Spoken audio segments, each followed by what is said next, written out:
My name is Karen, and my family took me for granted.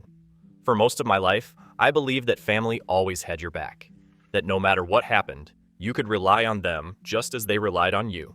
I wish someone had told me sooner how wrong I was. I'm the eldest daughter, the one who always had to be the responsible one. When my parents struggled with money, I stepped in. Rent? Covered. Groceries? On me. Unexpected expenses? No problem, I had it. Meanwhile, my younger sister, Melissa, never had to lift a finger. She was the golden child, the one my parents doted on, the one who always got her way. She never had a job, never paid a bill, and still somehow always had spending money. I should have seen the signs earlier, but I didn't. It wasn't until I stumbled across their estate documents that reality smacked me in the face. I was visiting home, helping my mother organize some paperwork when I saw the folder labeled Will and Estate Plan sitting on the dining table. I wasn't even snooping. It was just there, and curiosity got the best of me. I skimmed through the documents, expecting some kind of fairness. After all, I had been the one holding this family together, but what I found made my stomach drop. Everything, absolutely everything, was going to Melissa. The house, the savings, every single asset my parents had. My name wasn't even mentioned, except for a vague line about always loving both their daughters equally. I sat there stunned. Years of financial support, of sacrificing my own savings to make sure my parents were okay, and this was how they repaid me? Melissa, who had never contributed a single dollar, was the one who was going to inherit everything? I must have been staring at the papers too long because my mom walked in and noticed. "Karen, what's taking so long?" she asked, smiling as if nothing was wrong. I held up the will and turned to face her. "Is this real?" My voice was calm. Too calm. Her smile faltered. "Oh, honey, it's not what you think." "Really? Because it looks pretty clear to me."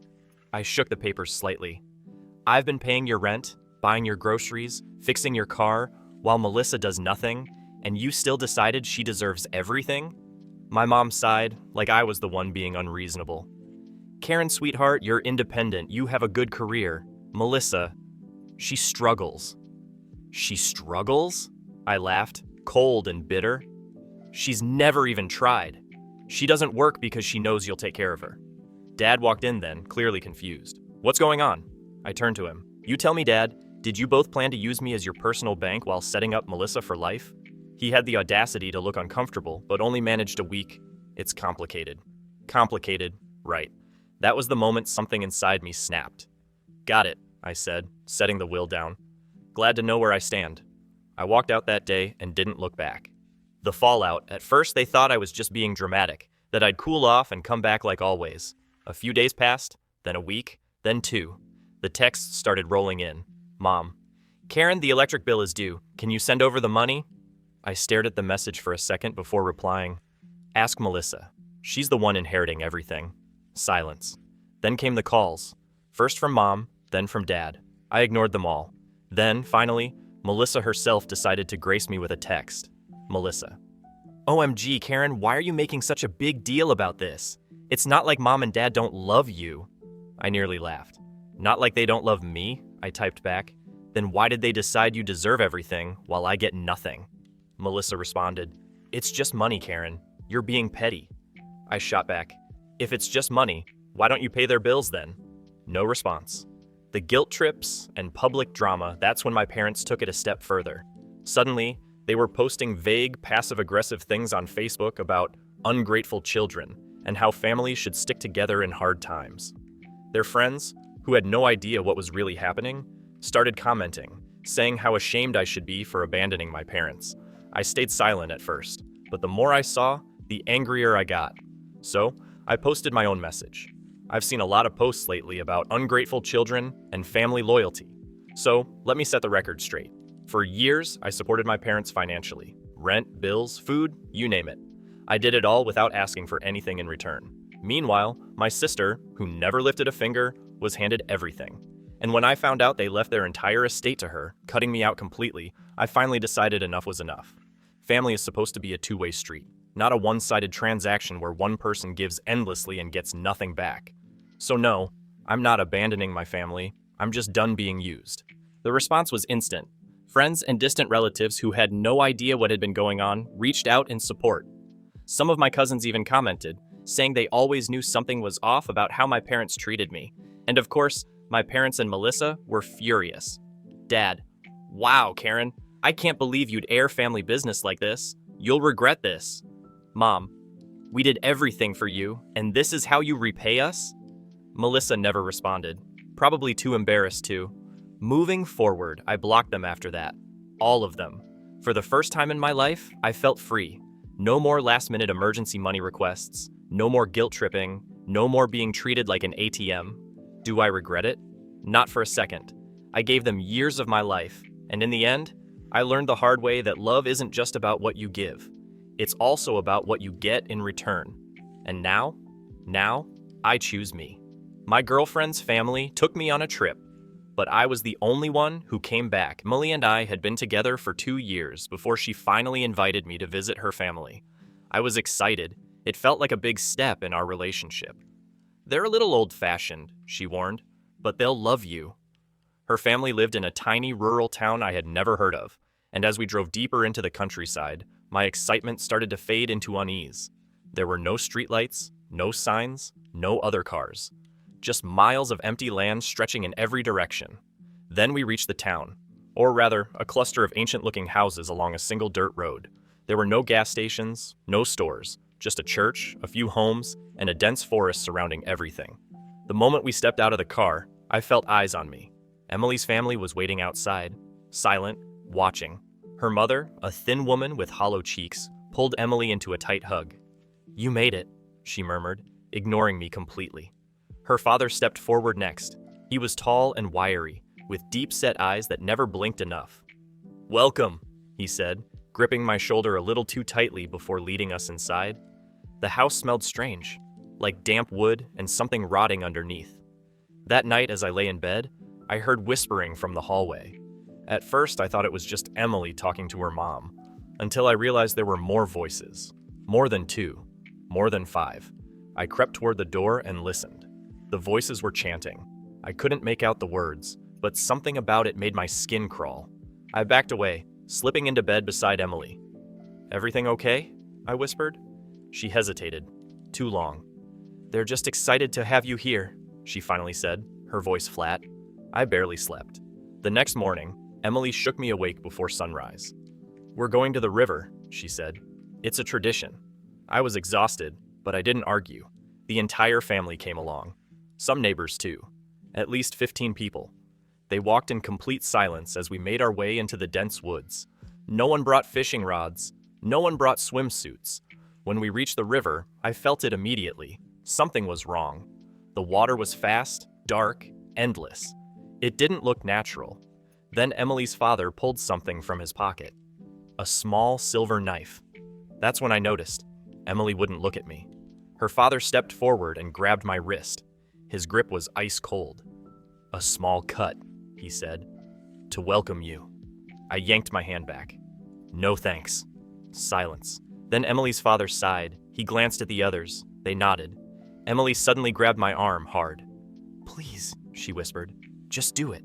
Something about the way she said it, her voice desperate, sent a chill down my spine. "No," I said, jerking away. "What the hell is wrong with you people?" That's when her father lunged at me. I ran, hard. Branches tore at my clothes as I sprinted through the woods. I could hear them behind me, dozens of footsteps pounding the earth. I didn't look back. I didn't dare look back. The trees blurred together as I ran blindly, my lungs burning. Somehow, by pure instinct or luck, I found the road. My car was still there. I dove inside, slammed the door shut, and turned the key with shaking hands. The engine sputtered, then died. My breath caught in my throat. I twisted the key again. Nothing. Then I saw them, standing at the edge of the trees, a wall of figures, watching. Emily stood in the front, her face blank, empty. I slammed the lock button as her father took a step forward. "Stay," he called. "It's already begun." My entire body was trembling. I twisted the key one last time. The engine roared to life. I didn't hesitate. I hit the gas, peeling out of there so fast I nearly lost control. In the rearview mirror, Emily and her family stood in the dust, unmoving. But the look on her face, it wasn't anger, it wasn't sadness, it was pity. I drove through the night, my heart hammering. When I finally reached the next town, I pulled into a gas station and stumbled inside, drenched in sweat. The cashier looked up. "You okay, man?" I swallowed hard.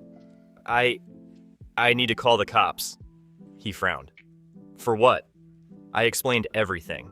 The town, the ritual, Emily. The cops arrived 20 minutes later. They drove me back, but we never found the town.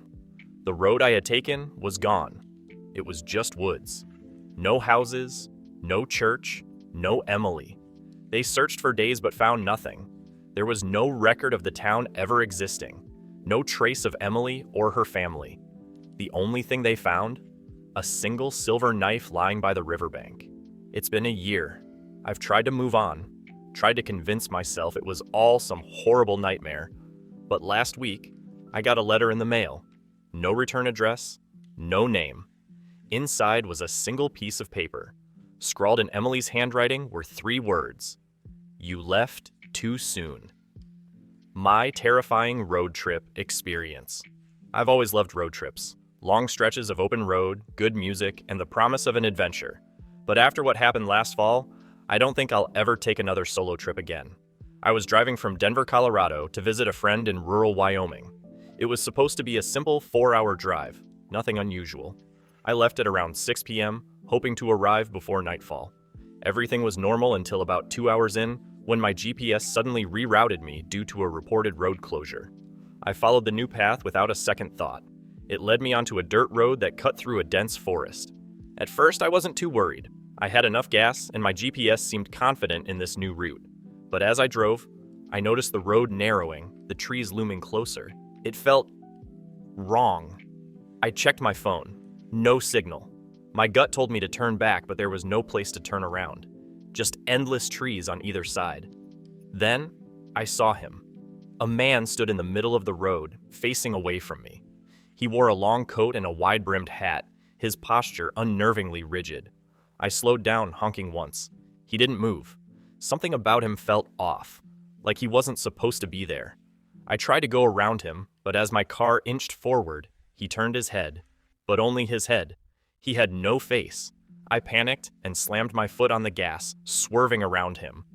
I checked the rearview mirror, expecting to see him disappear into the distance. Instead, he was closer. I don't know how, but no matter how fast I went, he kept pace. He wasn't running, he wasn't even moving, but he was getting closer.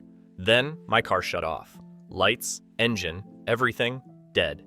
The only sound was my own heavy breathing. I grabbed my phone, but the battery, which had been at 68%, was suddenly at 1% before it too shut off. And then, from the trees, I heard it. A whisper. My name.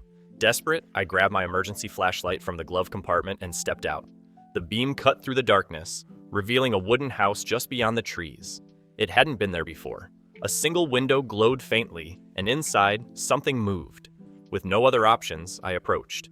The front door was slightly ajar, swinging with a slow creak. Inside, the house was bare, except for a single wooden chair placed precisely in the center of the room. On the chair sat a cassette recorder. I pressed play. A voice crackled to life. My own voice. "If you're hearing this, you didn't leave in time." Then the whispering started again, but now it was inside the house. I ran. I didn't care where. I just ran. As I reached my car, the headlights flickered back on. The engine roared to life without me even turning the key. I jumped in and floored it, refusing to look in the rearview mirror. The road, impossibly, had changed. It twisted in directions I hadn't driven before. But I didn't care. I just kept driving. At exactly 12:04 a.m., I pulled into a gas station 3 states away in Nebraska. I had no memory of the past 3 hours. Aftermath. No records of the road. The detour didn't exist. There was no report of a closure. The road wasn't on any map. Car malfunctions. A mechanic found no reason for the engine failure. The battery was completely drained and had to be replaced. Phone anomalies. When my phone rebooted, it had a single new audio file. The file was corrupted, playing only a faint whisper. Not yet. I don't know what happened that night. I've moved, changed my number, and deleted my social media. But last night, I got a voicemail from an unknown number. It was my own voice. And all it said was, it wasn't a road, it was a door. And I think I left it open. The house at the end of Hollow Creek Road. I never should have taken the job. It was just supposed to be a side gig. Something easy, something simple. I was fresh out of college, broke, and desperate for anything that paid. So when I saw a job listing for a live-in caretaker at a remote property, I jumped on it. The ad was vague, something about light upkeep and general maintenance. The pay was suspiciously good, especially considering they were offering free room and board. But I didn't ask too many questions. I just packed my bags and made the drive out to the middle of nowhere. The house was enormous, a sprawling, old Victorian-style mansion at the end of Hollow Creek Road. It had obviously been beautiful once, but years of neglect had taken their toll. The paint was peeling, the windows were cloudy, and the entire place had a sagging, tired look, as if it had been holding its breath for years, waiting for something to return. My employer, Mr. Garrett, was a man I only ever spoke to over the phone. He was polite but distant, his instructions always clear and firm. Keep the house clean. Do not enter the basement. Stay indoors after dark. That last rule was the only one that gave me pause. I asked him about it once, jokingly, expecting some rural superstition about wild animals or ghosts. His answer was simple. You'll be safer inside. I should have left right then and there. The first few days were uneventful. The house was dusty but livable. My tasks were simple. Sweeping floors, wiping down surfaces, checking the pipes. It was boring, lonely work, but I wasn't complaining. Then night fell. That first night, I woke up around 2 a.m. to a strange scratching sound. At first, I thought it was just the house settling, but as I listened, I realized it was coming from downstairs. Soft, persistent, like nails against wood. I told myself it was an animal, maybe a raccoon that had gotten inside. But when I tiptoed down the creaky staircase, flashlight in hand, the noise stopped. The house was still. The air was thick, almost suffocating. I checked the doors, locked. The windows, shut.